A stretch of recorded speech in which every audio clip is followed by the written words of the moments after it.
भद्रावती शहरातील प्रसिद्ध जैन श्वेतांबर मंदिरात दानपेटी फोडून 10,000 रुपये चोरीला गेल्याची घटना उघडकीस आल्याने परिसरात खळबळ. ही घटना सीसीटीव्ही कॅमेऱ्यामध्ये कैद झाली. घटनेची माहिती मिळताच पोलिसांनी तत्परतेने कारवाई करत 2 आरोपींना अटक केली. शुभम झाडे व ऋतिक जांभूळकर अशी आरोपींची नावे आहेत.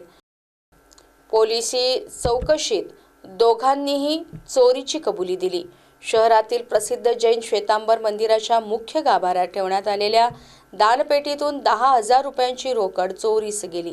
सकाळी पुजारी पूजा करण्यासाठी आले असता दानपेटीत रक्कम नसल्याचे त्यांच्या लक्षात आले. त्यांनी तात्काळ मंदिर ट्रस्टचे व्यवस्थापकांना माहिती दिली. यानंतर व्यवस्थापकांनी भद्रावती पोलीस ठाण्यात तक्रार दाखल केली. तक्रारीच्या आधारे पोलिसांनी तात्काळ तपास सुरू करून संशयावरून शुभम झाडे व ऋतिक जांभूळकर यांना ताब्यात घेतले.